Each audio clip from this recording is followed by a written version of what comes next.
A dazzling 1920s party, a rich host, and then a sudden scream. A body is found, but the killer is nowhere to be seen. Detective Poirot must solve this case before the night ends. But beware, the murderer is still in the room. The Grand Aoria Hotel had always been a symbol of opulencia palace of golden ceilings, towering chandeliers, and sweeping marble floors. But tonight, its grandeur was eclipsed by an air of unease. The glittering light of the chandeliers no longer evoked admiration but cast long, distorted shadows across the walls, as if the building itself harbored dark secrets. Laughter had dulled to hushed whispers, and every glance carried an unspoken question. Who among them was capable of murder?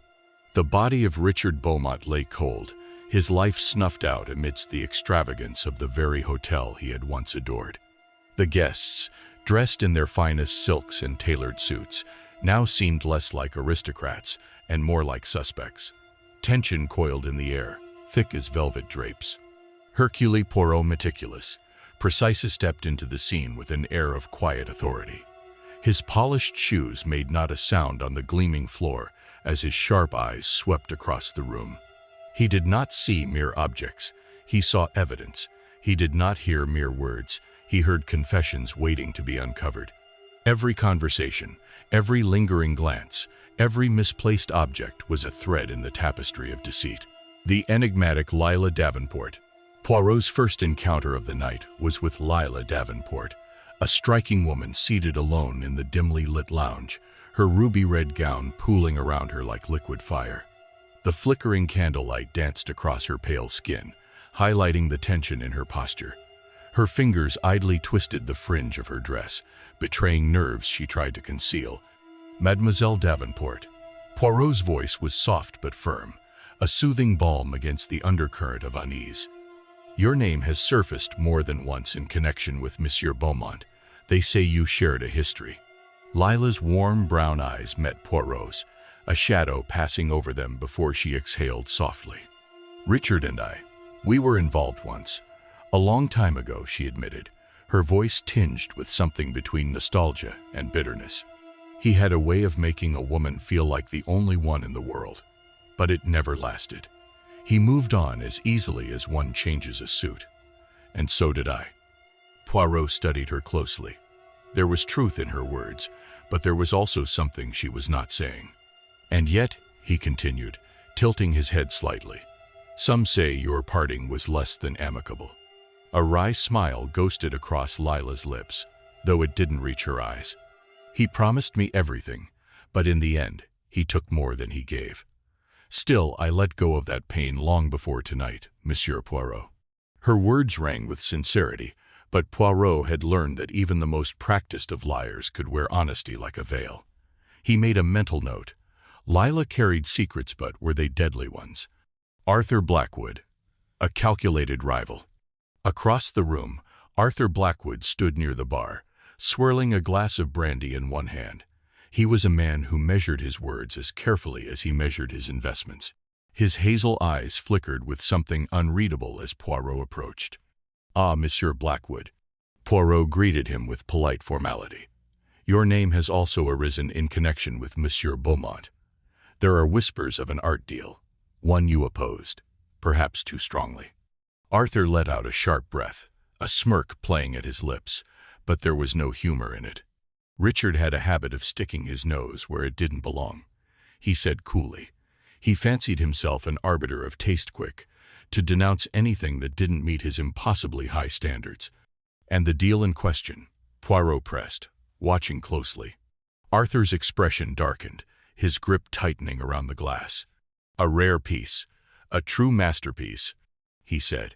Richard claimed it was a forgery, said I was a fool for believing otherwise.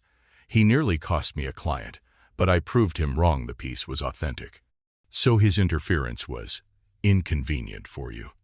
Arthur's jaw tightened. Infuriating, he admitted, but not enough to kill him over. Poirot nodded, but inside, he was unconvinced. People had killed for far less. Evelyn Harrington. Later that evening, Poirot found himself inside Evelyn Harrington's lavish dressing room. The scent of expensive perfume hung in the air, mingling with the faint trace of old paper and ink. Among the trinkets and silk-draped vanity, Poirot's eyes landed on a small desk, its drawer slightly ajar. He moved toward it, his fingers brushing against a folded letter tucked within. Carefully, he unfolded it and read, "Evelyn, the debts cannot be ignored much longer. If you do not secure the funds by the end of the month, I fear for your reputation and your gallery. Do not forget what I have done for you. You owe me this much. R.B."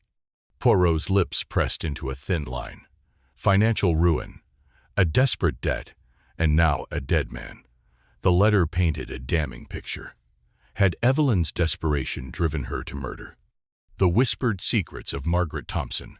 As Poirot walked through the dimly lit corridors, he overheard hushed voices.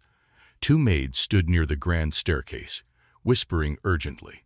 One of them, wide-eyed and anxious, spoke quickly. "Margaret Thompson met with Mr. Beaumont often," she murmured. "Always in the garden, just before sunset. They thought no one noticed." Poirot stepped into the light, startling the women. They curtsied hurriedly. "Mesdames," he said gently, "you have done nothing wrong. But tell me these meetings. What did you see?" The younger maid hesitated before answering. "They were always arguing," she whispered. She seemed desperate." Desperate, a word heavy with meaning. Poirot's curiosity sharpened. What had Margaret been so desperate for? Charles Wentworth. A vial of poison. Poirot's final discovery came with Inspector Collins' assistance. A search of Charles Wentworth's belongings revealed a small glass vial hidden within the inner pocket of his travel case. Poirot uncorked it and took a careful sniff. Almonds. His eyes narrowed. "Cyanide," he murmured. "A killer's tool, neat and efficient." Collins frowned. "That doesn't look good for him." "Non, mon ami," Poirot agreed. "But a clue is not a conclusion. The question remains, who else had access to this vial?" As Poirot stepped back into the golden halls of the Grand Aoria, he knew one thing for certain. The truth was lurking in the shadows, waiting to be unearthed. Murder at the Grand Aoria. The Grand Aoria Hotel, a place once synonymous with elegance and refinement, now stood tainted by something far darker. The gilded ceilings, the marble floors, the glittering chandeliers, none of it could mask the creeping dread that had settled over its halls. A man was dead, and the question still hung in the air, suffocating as the heavy perfume of the ballroom. Who among them had murdered Richard Beaumont? Hercule Poirot sat alone in the lounge that evening, his fingers steepled, his sharp mind unraveling the tangled web of lies, half-truths, and deception that surrounded the case. Evelyn's financial ruin, Charles's jealousy, Lila's past heartbreak, Arthur's professional rivalry, and Margaret's desperation, each was a thread pointing toward the same tragedy. And yet, the true killer's thread remained elusive, lost among the red herrings and the carefully curated facades of innocence. He glanced at the shattered champagne flute still lying on the floor, its delicate shards catching the dim light. A small detail, seemingly insignificant, yet Poirot knew better. It was never merely about what was seen, but rather what was meant to remain unseen. He murmured to himself, his voice barely above a whisper. Every thread leads to the same point, and when the final thread is pulled, the truth will unravel. A labyrinth of secrets. The Grand Aria, now a grand stage for deception, was alive with hushed conversations and sidelong glances. The suspects moved like actors in a play, each performing their role, their carefully crafted alibis woven together with the hope that Poirot would miss a single stitch. But Poirot missed nothing. Seated at a small corner table in the dimly lit ballroom, he observed everything: the way a nervous hand clenched around a napkin, the way a voice wavered slightly in protest, the way certain words were chosen over others. The truth was there, hidden in the details. And Poirot was a master of details. He began replaying the statements of the key players, like pieces on a chessboard. Each held a position, each had made a move. Now, it was his turn. Evelyn Harrington, the drowning woman. Evelyn Harrington had spoken with measured poise, her words like carefully chosen brushstrokes on a canvas. Yet beneath that control, Poirot had detected something deeper, an undercurrent of fear. Her financial ties to Richard were undeniable. He had invested in her art gallery, and Poirot had found a letter in her dressing room, a letter that spoke of debts mounting too high, of a threat veiled in polite words. Richard and I had our differences, yes, she had told him, her fingers trembling against her silk gown. But I would never harm him. Poirot had noticed it then, her hands, trembling. A woman of Evelyn's status and breeding did not easily reveal fear unless the stakes were perilously high. But was it the fear of guilt, or merely the fear of ruin? Charles Wentworth, the scorned rival. Charles Wentworth had been curt, his voice edged with irritation, his disdain for Richard barely concealed beneath his cool exterior. Richard and I argued, yes, Charles had admitted, his eyes flashing. He accused me of meddling in Evelyn's affairs. I told him to keep his opinions to himself. A jealous man, perhaps, a dangerous one. Poirot's thoughts lingered on the vial of cyanide found among Charles's belongings, a damning clue but not a conclusive one. After all, why would a man as intelligent as Charles keep such an incriminating piece of evidence so plainly in his possession? Lila Davenport, the stage performer.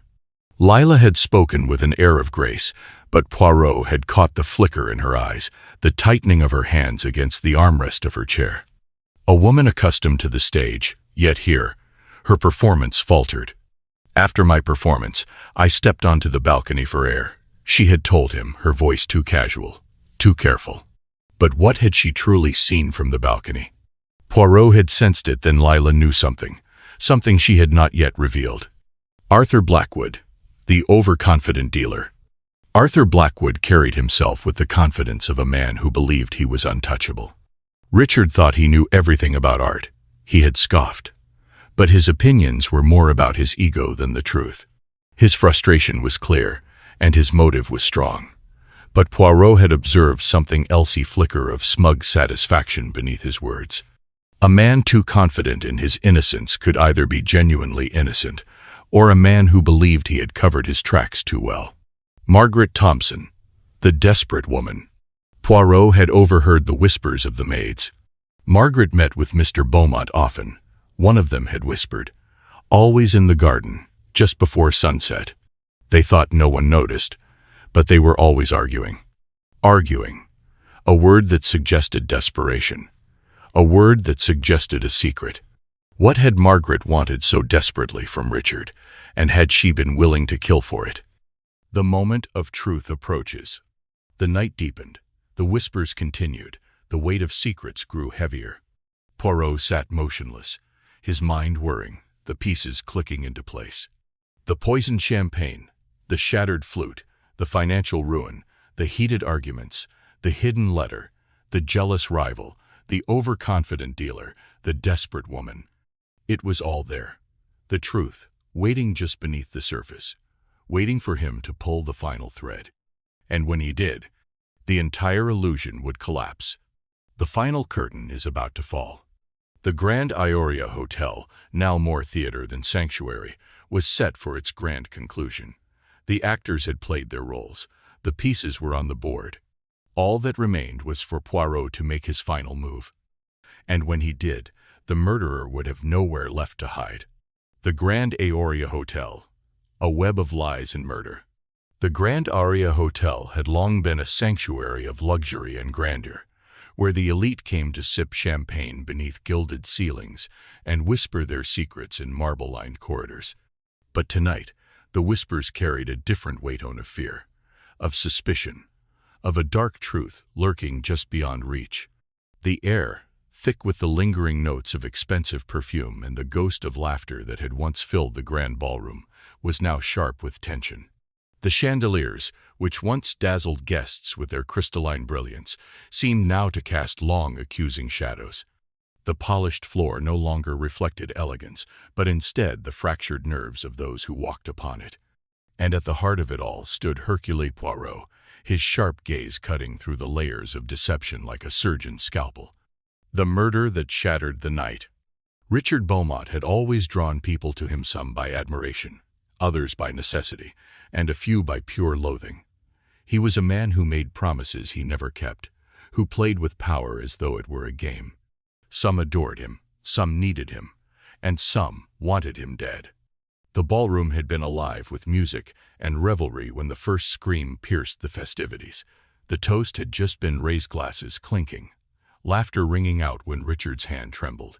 His expression shifted, eyes widening as he gasped for air.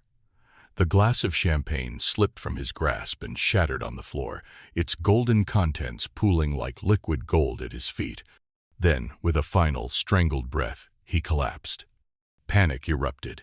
The glittering world of the Grand Aoria Hotel shattered with him.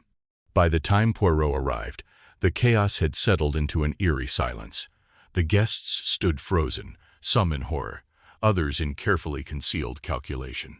The scent of almonds still hung faintly in the air, a telltale sign of cyanide poisoning. And somewhere among them a killer watched, waiting. The suspects. Secrets in their shadows. Poirot moved through the ballroom with meticulous grace, his mind already dissecting the scene. Every conversation, every gesture, every flicker of unease was a clue waiting to be unraveled. He had seen it all before: how guilt could hide behind grief, how fear could masquerade as indifference. One by one, he studied them. Evelyn Harrington, the gallery owner, with everything to lose. Draped in emerald silk, Evelyn had always been the picture of elegance. But tonight, Poirot noticed the slight tremble in her perfectly manicured fingers, the way her gaze darted to the shattered champagne flute, as if it might hold a secret she wished to erase. She and Richard had been entangled not in love, but in something more dangerous: debt. A letter found in her dressing room had spoken of ruin, of a promise Richard had yet to fulfill. "He was my benefactor," she had whispered, her voice poised but brittle. "But he could be cruel, Poirot. He never let you forget that you owed him." Was it desperation that drove her, or something more sinister? Charles Wentworth, the jealous rival with a dangerous temper. Broad-shouldered and imposing, Charles was a man who rarely lost control. But Poirot had seen the sharp set of his jaw, the muscle that twitched ever so slightly as he spoke of Richard. "I didn't kill him," he had said, his voice tight, "but I won't pretend I mourn him either." A vial of cyanide had been found among his belongings, but was it carelessness or a deliberate attempt to frame him? Lila Davenport, the woman scorned. She was a vision in ruby, but her glow had faded with the years. Once she and Richard had been lovers. He had made her feel as though she was the only woman in the world until he found another. And another. Poirot had seen the bitterness flicker across her face when she spoke his name. Richard took more than he ever gave. Had her heartbreak turned to something deadlier? Arthur Blackwood, the art dealer with a score to settle. Arthur had built his reputation on instinct, on knowing value where others saw nothing. But Richard had threatened to ruin him, had cast doubt on the authenticity of a rare piece Arthur had fought to defend. His smirk had been brief, his words dismissive. But Poirot had noticed the way his fingers tapped against his glass, the barely concealed rage beneath his nonchalance. Richard thought he knew everything, he had said, swirling his brandy. But sometimes knowing too much can be dangerous. Did Arthur's grudge run deep enough to kill? Margaret Thompson, the ingenue with secrets to hide. Young, ambitious, and overlooked, Margaret had met with Richard in secret, whispered conversations that the maids had overheard. He had dismissed her ideas, laughed at her ambition. "Richard didn't believe in me," she had confessed. "He thought I was nothing." But Poirot had learned long ago those who are underestimated often have the most to prove. The puzzle unfolds. Poirot sat in the dimly lit lounge, the case forming in his mind like a carefully woven tapestry. Every suspect had a motive. Every suspect had an opportunity. And yet, something was missing, a final thread to pull, the one that would unravel the entire mystery. His eyes flickered to the broken champagne flute. The glass was shattered, but the poison had been in the drink before it ever touched Richard's lips. Someone had planned this. Someone had waited for the exact moment to strike. And then Poirot saw it. A flicker of a detail, buried in the chaos of the night. A gesture, a hesitation, a glance held too long. His lips pressed into a thin smile. Every thread, he murmured, leads to the same point, and when the final thread is pulled, the truth will come tumbling down. The stage was set. The suspects were gathered, and Hercule Poirot was ready to reveal the killer. The grand revelation at the Historia Hotel. The Grand Historia Hotel, once a symbol of elegance and prestige, now stood shrouded in a palpable tension. The opulent ballroom, which had earlier echoed with laughter and the clinking of crystal glasses, was now suffused with a heavy, expectant silence. Every glittering chandelier above, every polished marble tile below, seemed to bear witness to the dark truth lurking beneath the evening's splendor. At the center of this charged atmosphere stood Hercule Poirot, his presence commanding the room like a maestro conducting the final notes of a grand symphony. He clasped his hands neatly behind his back, his gaze sweeping over the semicircle of suspects before him. Each face was a masque of fear, some of defiance, and others of carefully composed indifference. But Poirot knew better. Beneath those masks lay secrets, deceptions, and one singular, undeniable truth, the identity of Richard Beaumont's murderer. Inspector Collins stood near the entrance, arms crossed, his unwavering expression reinforcing that no one would leave until justice was served. The tension in the room was almost suffocating, the very air charged with anticipation. It was time for Poirot to unravel the tangled web of lies and present the murderer to the world. The web of deceit. Poirot let the silence linger for a moment longer, allowing the weight of their circumstances to settle upon each suspect. Then he began, his voice smooth but sharp as a scalpel. Mesdames et messieurs, you are gathered here tonight not merely as witnesses, but as players in a most deadly performance. One of you, he said, his eyes scanning their faces, is guilty of murder. And now we shall reveal the truth. A collective breath was drawn, the very walls of the hotel seeming to close in. Poirot first turned his attention to Evelyn Harrington, her emerald gown clutched in her trembling hands. Madame Harrington, Poirot addressed her. Your financial dealings with Monsieur Beaumont were, shall we say, perilous. He was your benefactor, your patron, and yet he also held the key to your ruin. The letter found in your dressing room spoke of your mounting debts, debts that Beaumont could have very well called upon at any moment. Evelyn's lips parted in protest, her voice barely above a whisper. I owed him money, yes, but I could never kill him. Poirot inclined his head. Indeed, madam, while desperation can drive even the most dignified of us to the edge, you are not the one who pushed beyond it. Relief flickered across Evelyn's face, but Poirot had already turned away, his attention shifting to Charles Wentworth, the man whose very presence radiated resentment. Monsieur Wentworth, your hostility toward Monsieur Beaumont was no secret. The staff overheard your argument that very night, heated, passionate, perhaps even threatening. Poirot's gaze was steady, unyielding. Charles exhaled sharply, his jaw clenched. I won't deny it. Richard was a meddlesome bastard who couldn't mind his own affairs, but I didn't kill him. Non, you did not. Poirot agreed smoothly. But someone planted a vial of poison among your belongings, hoping it would be found and divert suspicion. A clever move, but not clever enough. A ripple of unease passed through the room. Someone had framed Charles. But who?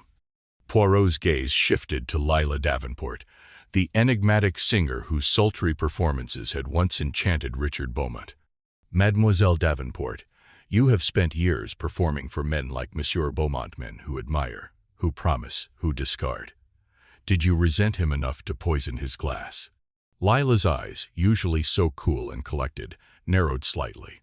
Richard was a cad, but I have no use for revenge. If I killed every man who used and discarded me, Poirot, I'd be on my 10th victim by now. A few uneasy chuckles escaped the guests, but Poirot remained impassive. Exactement. You are not the murderer, mademoiselle, though you are an excellent performer. But tonight, another performance took place, hewn far more sinister. His eyes then locked on to Arthur Blackwood, the art dealer, with a smirk that no longer seemed so confident. Monsieur Blackwood, your dealings with Monsieur Beaumont were fraught with tension. He threatened your credibility, your career. You had much to lose. Arthur crossed his arms. True. But you see, Poirot, I don't need to kill someone to win. I deal in manipulation, in persuasion. Murder is a blunt instrument, and I prefer a finer touch. Indeed, Poirot murmured, and that is why you too are innocent. Silence. And then Poirot's gaze fell upon the youngest among them, Margaret Maggie Thompson. She had remained silent, her hands clutching at the fabric of her pastel gown, her wide, innocent eyes darting between the others. But Poirot had seen it, the momentary flicker of panic, the subtle tightening of her fingers when her name was spoken. Poirot's voice softened, but the edge remained. Mademoiselle Thompson, you had more at stake than any of them. A single tear slid down Margaret's cheek. I don't understand. Oh, but you do, Poirot interrupted. Richard Beaumont knew the truth about you, did he not? He knew your inheritance was a lie, that you had falsified your claims, built a fortune upon deception. He was going to expose you.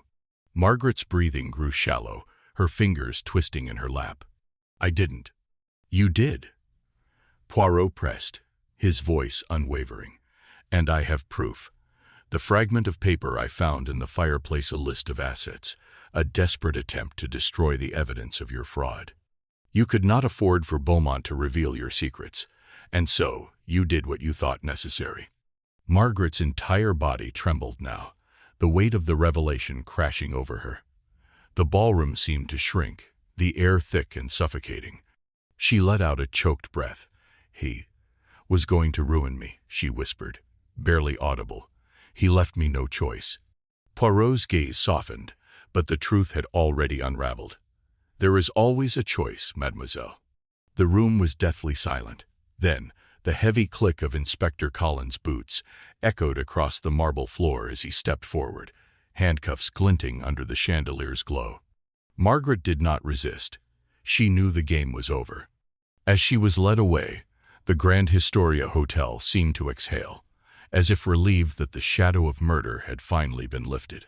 But Poirot, ever the observer, knew better. Secrets still lurked in these gilded halls. And where there are secrets, there is always another mystery waiting to unfold. A web of deception. The opulent Grand Historia Hotel, once a beacon of elegance, now felt like a mausoleum of shattered illusions. The grand ballroom, where only hours ago the elite had danced beneath shimmering chandeliers, had transformed into a crucible of truth. The polished marble floors bore silent witness to the unraveling of secrets, and the lingering scent of expensive perfume now mingled with the stale tension of dread. Hercule Poirot, ever the unshaken observer, stood at the heart of it, a solitary figure of composed authority amid the chaos. His sharp, calculating eyes flicked across the room, reading not just faces but the tremors of fear, the stiffness of guarded postures, the flickering glances exchanged between those who had, until tonight, mastered the art of deception. Then, in a voice both measured and unyielding, he spoke. The truth, mes amis, is rarely simple. It is a many-threaded tapestry, woven with lies, half-truths, and silent admissions. But tonight we shall unravel it thread by thread. A ripple of unease passed through the gathered suspects. Their gilded exterior, since polished to perfection, now revealed fine cracks, like a masterpiece of porcelain moments before it shattered.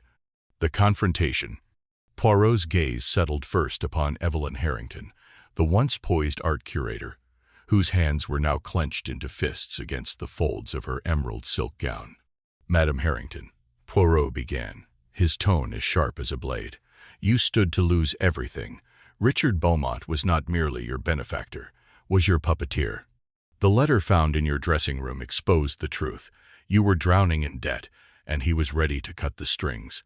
Evelyn's breath hitched. Her carefully maintained composure flickered. I didn't kill him, she whispered, shaking her head. I swear to you, Monsieur Poirot, I would never. Poirot lifted a hand, silencing her. No, madame, you would not, but there are others who would. He turned swiftly, his attention now upon Charles Wentworth, a man whose broad-shouldered confidence had given way to a barely concealed storm of anger.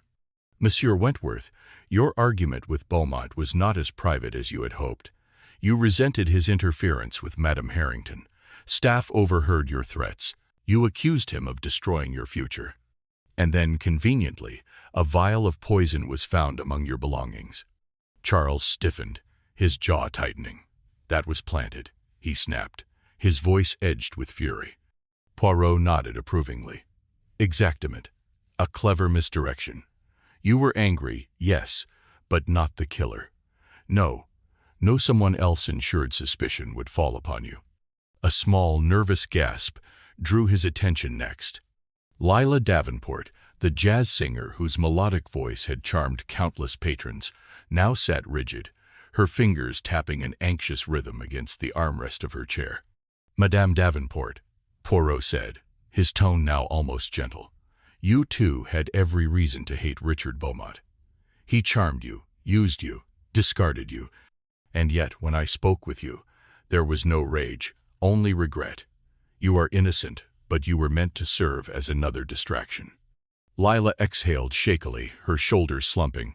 Arthur Blackwood, Poirot continued, his gaze flickering to the enigmatic art dealer. Your dealings with Beaumont were riddled with tension. He threatened your reputation. He questioned the authenticity of your sales. A ruined reputation could cost you everything, yet you are a businessman, non. You would have found another way to destroy him that did not involve murder. Arthur smirked, though his usual smugness was tempered. Precisely, he admitted, swirling his untouched brandy. And then at last, Poirot turned to Margaret Thompson.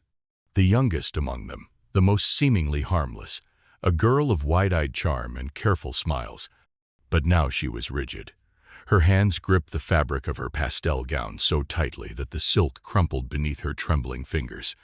Poirot's voice softened, but his eyes were unyielding. Mademoiselle Thompson, of all the suspects, you have remained the most enigmatic. And yet, you had the most to lose.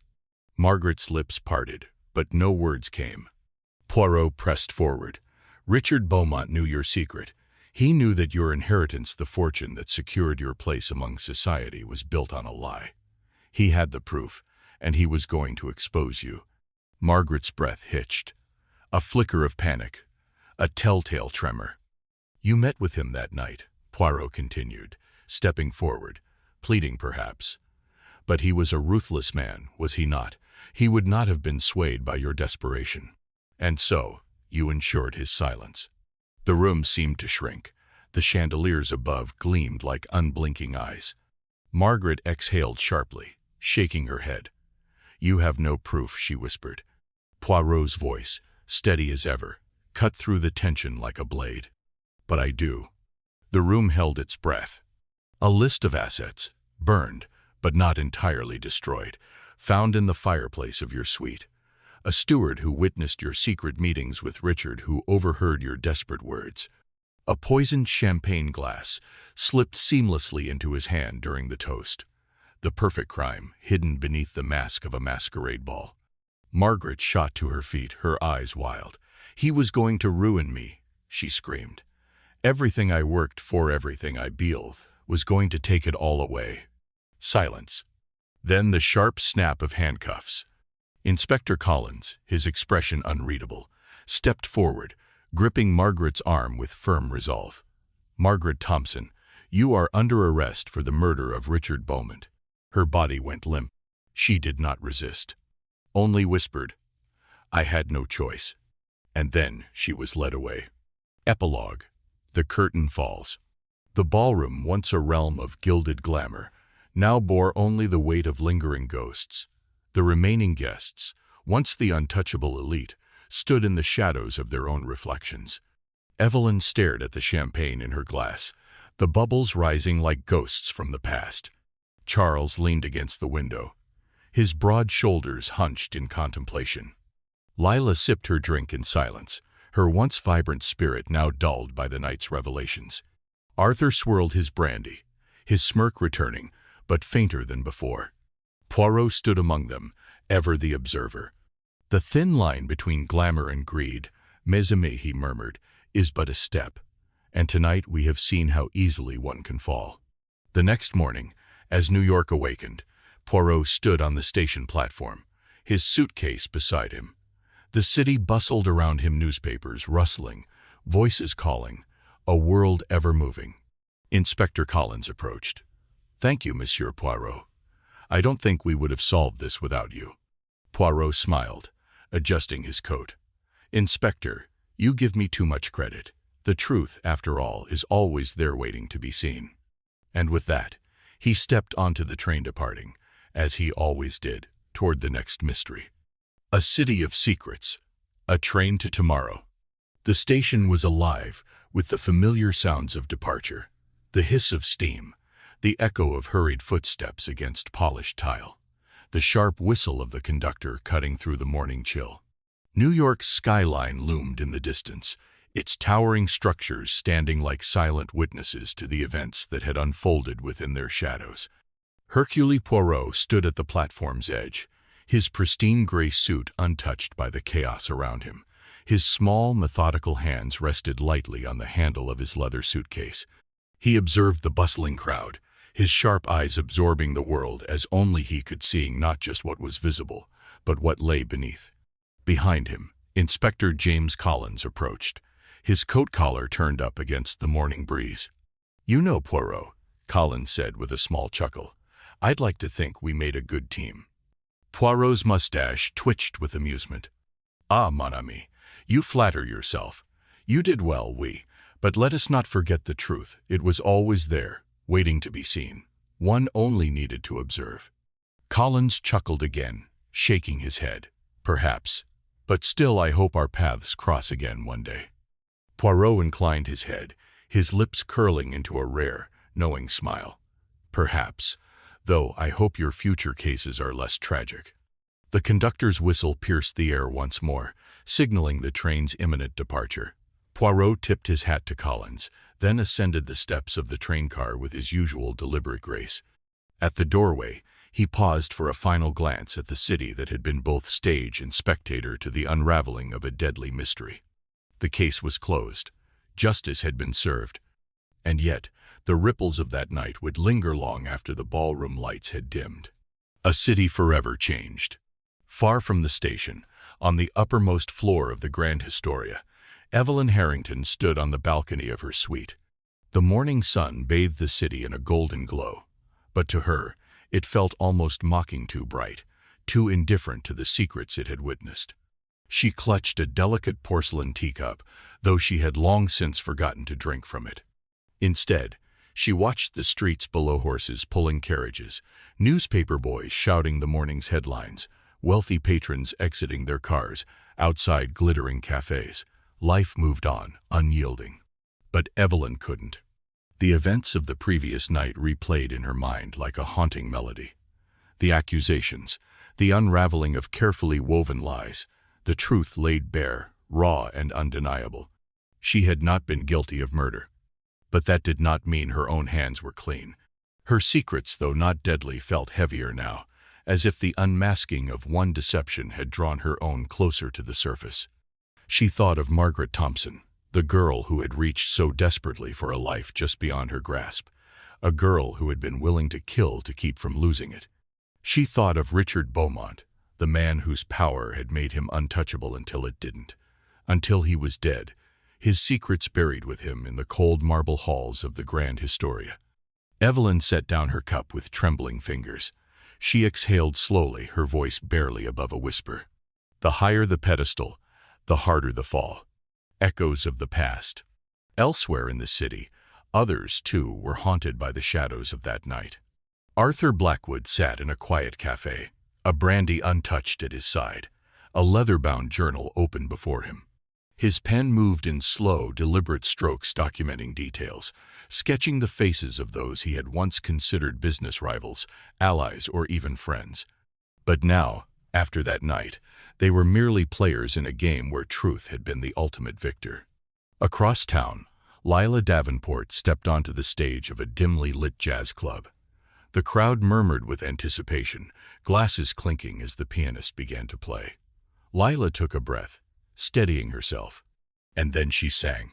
Her voice, once smooth as silk, now carried an edge, something raw, something broken and beautiful. Those who knew her well would sense it, the shift in her tone, the weight behind her lyrics. Something had changed.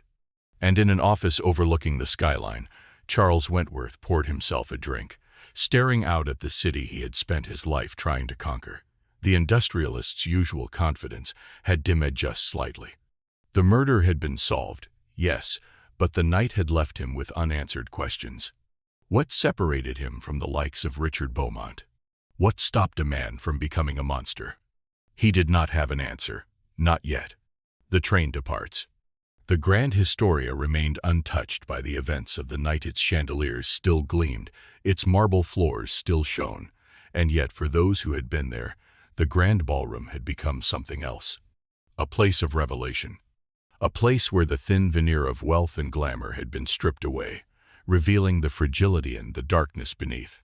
On the departing train, Poirot sat by the window, his hands resting lightly on his lap. He gazed out at the receding cityscape, his mind already turning to new puzzles, new faces, new places. A small smile played on his lips as he reflected on the case just closed. The Grand Historia had been a theater of deception, yes, but it had also been a testament to the resilience of truth.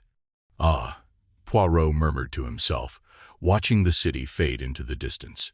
The human heart, it is the greatest mystery of all. With that, he leaned back in his seat, closing his eyes. The rhythmic hum of the train carried him forward toward his next adventure. And behind him, in the city that never slept, the echoes of his brilliance remained.